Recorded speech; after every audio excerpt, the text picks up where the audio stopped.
সকাল ৬টার দিকে আজকে এত পরিমাণে বৃষ্টি, ঝড়, বাতাস এবং কি ছোট ছোট পাথর পড়েছিল, শিলাবৃষ্টি হয়েছিল। তো অনেক পরিমাণে কিন্তু বাতাসটা ছিল, বৃষ্টিটাও কিন্তু তুমুল পরিমাণে ছিল, আপনারা কিন্তু দেখতে পেয়েছেন। বিসমিল্লাহির রহমানির রহিম। হ্যালো এভরিওয়ান, আসসালামু আলাইকুম। আশা করছি আপনারা সবাই অনেক ভালো আছেন। আলহামদুলিল্লাহ আমিও ভালো আছি। তাই চলে আসলাম আবারও নতুন দিনের সাথে নতুন একটি ভিডিও নিয়ে। আশা করছি আপনারাও সাথেই থাকবেন। আর দেখতেই তো পেয়েছেন যে সকাল সকাল অনেক পরিমাণে কিন্তু বৃষ্টি হয়েছে। অনেকেরই আবার অনেক ক্ষয়ক্ষতি হয়েছে, অনেক গাছপালাও ভেঙেছে, অনেকের টিন উড়িয়ে নিয়ে গেছে, আবার অনেকের ফসলগুলো নষ্ট হয়েছে। তো এই অবস্থা আর কি। তো এখন কিন্তু আমি চলে আসলাম রান্নাঘরে, রুটি বানাবো। আর আমার হাজব্যান্ড বলল যে রুটি খাবে, তো সেই কারণে কিন্তু এখন চলে আসলাম, রুটি বানাচ্ছি। আর আজকে কিন্তু এখন বাজে হচ্ছে সকাল ৮টা। তো রুটি বানাবো একটু, আর বরবটি ভাজি করব। তো সকাল সকাল কিন্তু আমরা এই রুটিটাই খাবো বরবটি ভাজি দিয়ে। আর আমি এখন ভিডিওটার মধ্যে ভয়েস দিচ্ছি, এটা কিন্তু সন্ধ্যাবেলাতে। তো যেহেতু সারা দিন আজকে কোনো মানে কারেন্ট ছিল না, অনেক পরিমাণে কিন্তু আজকের দিনটা আমাদের অনেক কষ্ট হয়েছে। তো পানিও ছিল না। তো সব মিলিয়ে কিন্তু খুব একটা খারাপ অবস্থা। আর এখন বিশেষ করে দেখেন যে গ্রাম অঞ্চলেও কিন্তু টিউবওয়েল কিন্তু এখন দেখা যায় না খুব একটা। তো আমাদের এলাকাতেও কিন্তু এইখানে একটা বা দুটা এরকম টিউবওয়েল আছে, দুইটা বাসায় আর কি। আর তাছাড়া সবার বাড়ি কিন্তু মোটর। যখন কারেন্ট চলে যায় তখন কিন্তু আমরা পানি, এক গ্লাস পানি যে খাবো সেটা কিন্তু আর থাকে না, তখন কিন্তু আমাদেরকে খুঁজে বেড়াইতে হয় যে কার বাসায় টিউবওয়েল আছে।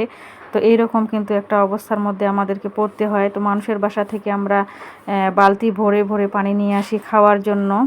তো ট্যাঙ্কের মধ্যে পানি যে ছিল সেটাও কিন্তু শেষ হয়ে গেছিলো। সারাদিনে কি একটা অবস্থা। তো এইভাবে কিন্তু সারাদিন চলে গেল। আর কারেন্টটা ছিল না, সেই মানে গাছ পড়ে গিয়েছিলো পোলের মধ্যে, সেই কারণে কিন্তু। আর আজকে যেহেতু ঝড় হয়েছে সেই কারণে কিন্তু বিদ্যুতের যে লোকগুলো আছে তারাও কিন্তু অনেক পরিমাণে ব্যস্ত। তো ওদের অন্য জায়গায় কাজ করতে করতে আমাদের এখানে আসতে প্রায় সন্ধ্যায় হয়ে গেছে। তো এখন কিন্তু ঠিক করে দিল ওরা, তারপরে কিন্তু আমাদের এখন বিদ্যুৎ আসলো। তো এই হলো আমাদের অবস্থা। তো এখন আসলে এই যুগে এসে কারেন্ট ছাড়া কিন্তু আমরা কেউই চলতে পারবো না, কোনো কাজকর্ম বা কোনো কিছুতেই কিন্তু আমাদের কারেন্ট ছাড়া একেবারেই হয় না। এমন আমরা কারেন্টের ব্যবহার তো এখন বর্তমানে সর্বদিকেই, সব জায়গাতেই কিন্তু কারেন্টের ব্যবহার, কারেন্ট ছাড়া তো চলেই না, তাই না? তো আমি কিন্তু রুটিগুলো এখন সেঁকে নিচ্ছি। আমি একটা সময় কিন্তু রুটি বানাতে পারতাম না, যখন বাবার বাসায় ছিলাম তখন কিন্তু আমি কখনোই রুটি বানাইনি। তো আমি কিন্তু শ্বশুর বাসাতেই এসেই কিন্তু আমার রান্না বাড়া বা যত কাজ আছে সেগুলো কিন্তু আমি শিখেছি এখানে এসে। আসলে কম বয়সে বিয়ে হয়েছিল। তো আমি যখন এসএসসি পরীক্ষা দিই 2013 সালে, তো তখনই কিন্তু পরীক্ষা দেওয়ার পরেই আমার বিয়ে হয়ে যায়। আর পরবর্তী সময় আর লেখাপড়াটা চালিয়ে যেতে পারিনি পরিবারের দিক থেকে আর কি। তো যাই হোক, সংসারের সব কাজকর্ম কিন্তু আমি শ্বশুর বাসাতে এসেই শিখেছি। এখন ইনশাআল্লাহ সব কিছুই কাজের আমার কোনো সমস্যা নেই। এখন আমার নিজের সংসার, নিজের সব কিছু আমি নিজেই গুছিয়ে রাখতে পারি সুন্দরভাবে। তো ভিডিওর এই পর্যায়ে এসে যারা আছেন একটা লাইক দিতে ভুলে গিয়েছেন, প্লিজ একটা লাইক দিয়ে ভিডিওটি কন্টিনিউ করবেন। আর যদি আমার সাদামাটা এরকম লাইফস্টাইল আপনাদের কাছে ভালো লাগে তাহলে আমার এই চ্যানেলটাতে সাবস্ক্রাইব করে পাশেই থেকে যেতে পারেন। সামনের দিকে এগিয়ে যাওয়ার জন্য একটু অনুপ্রেরণা দিবেন। আপনাদের অনুপ্রেরণা পেলে আমরা সামনে ভালো কিছু করার অনেক বেশি উৎসাহ পাবো আশা করছি। তো আমি কিন্তু একে একে রুটিগুলো এখন সেঁকে নিচ্ছি। আর আমি কিন্তু এই পাশ দিয়ে রুটিও বানাচ্ছি আর এদিক দিয়ে কিন্তু সেঁকতেছি। তো আগে কিন্তু করতাম কি, রুটিগুলো সব বানিয়ে নিয়ে ঢিপ করতাম, তারপরে একে একে কিন্তু সেঁকতাম। তো এখন কিন্তু সেরকম করি না, এখন এদিক দিয়ে আমি বানাবো, এদিক দিয়ে সেঁকবো। তো দুটো কাজই কিন্তু একসাথেই আমি করতে পারি। তো যেহেতু মাটির চুলাতে আমরা করি, আর খড়ি এখানে যদি ঢুকাই দিই আমাদের চুলার মধ্যে, চুলা তো জ্বলতেছে, চুলা তো আর নাড়তে হয় না, এদিক দিয়ে শুধু রুটি বানাচ্ছি আর সেঁকতেছি। তো এইভাবে কিন্তু আমি সব রুটিগুলো বানিয়ে নিলাম একে একে।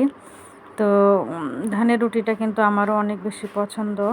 তো আমি সব রুটিগুলো কিন্তু আমার বানিয়ে নেওয়া শেষ। আসলে আপনাদেরকে দেখাইতে তো 1 মিনিট লাগে না, আর বানাতে কিন্তু অনেক সময় লাগে। অনেক মানে যে কাজগুলো আমরা দেখাই আপনাদের সাথে সেটা তো শুধুমাত্র একটা সারমর্ম দেখাই, তাই না? আর আমরা যেই কাজগুলো করি সেগুলো করতে কিন্তু অনেক বেশি সময় লেগে যায়, তাই না? তো এখন কিন্তু আমি রুটিগুলো আমার সেকা শেষ হয়ে গেছে। আর যে মাটির যে তাওয়াটা ছিল সেটা কিন্তু আমি এখন নিচে নেমে রাখলাম আর কি। আজকে কিন্তু আমি মাটির তাওয়াতেই রুটিগুলো সেঁকলাম। আমার কিন্তু লোহার তাওয়াও আছে, তো দুটোই ব্যবহার করি আর কি। তারপরে আমি বরবটি আলু কেটে রাখছিলাম, সেগুলো কিন্তু ভাজি করেছিলাম। ভাজি করার পরে আমরা কিন্তু নাস্তা টাস্তা খেয়েছি। আর চুলাটা জ্বলতেছে, আমি ভাবতেছি ভুট্টা ছিল আমার, সেই 1 বছর হয়ে গেল ভুট্টাগুলো বাবার বাসা থেকে এনেছিলাম।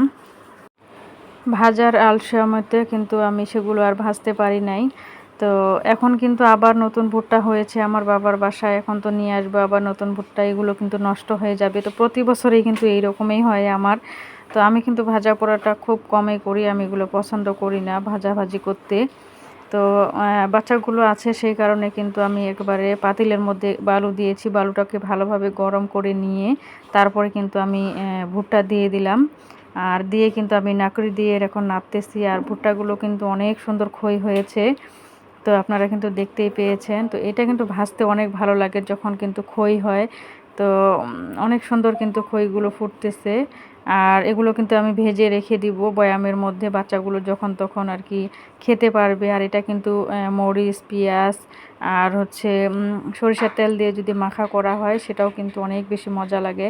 তো ভেজে রাখলে কিন্তু পড়ে থাকবে না, ও মানে যখন তখন কিন্তু আমরা বের করে করে খেতে পারবো। তো সেই কারণে আর কি একটু ভেজে নিলাম আজকে। অনেক সুন্দর কিন্তু খইগুলো হয়েছে, মাশাল্লাহ খুব সুন্দর করে কিন্তু খইগুলো হয়েছে। আর ভাবলাম যে এটাও আপনাদের সাথে একটু শেয়ার করি। আসলে আমার চলাফেরা খুবই সাধারণ, আমার আসলে দেখানোর মতো তেমন কোনো কিছু নেই। তবে যেটুকু আছে সেটুকুই আপনাদের সাথে শেয়ার করার চেষ্টা করি। আমি জানি না আপনাদের কাছে কেমন লাগে, আশা করব আপনারা সবাই আমার জন্য দোয়া করবেন, আমি যেন এইভাবে আপনাদের ভালোবাসা নিয়ে সামনে এগিয়ে যেতে পারি। তো আপনাদের জন্য অনেক অনেক দোয়া রইল। আর আমি কিন্তু ভুট্টাগুলো ভেজে নিয়ে এখন একটা নেটের মধ্যে আমি নিয়েছি। তো নিয়ে কিন্তু আমি নেটের যে ডিশগুলো আছে সেগুলোতে, তো বালুগুলো কিন্তু আমি এখানে ভালোভাবে ঝেড়ে নিলাম। অনেক সুন্দর কিন্তু হয়েছে ভুট্টাগুলো, আমার কাছে কিন্তু খুবই ভালো লেগেছে। মানে ভাজতেও আমার কাছে অনেক ভালো লেগেছে। তো এই যে আমি কিন্তু এই যে ভুট্টাগুলো এখন খইগুলো আপনাদেরকে দেখাচ্ছি, দেখেন কত সুন্দর হয়েছে। মাশাল্লাহ বলতে কেউই ভুলবেন না। আর এরকম ভুট্টার খই খেতে আপনাদের কাছে কেমন লাগে অবশ্যই জানাবেন। সবাই ভালো থাকবেন, সুস্থ থাকবেন, বিদায় নিচ্ছি। আল্লাহ হাফেজ, আসসালামু আলাইকুম।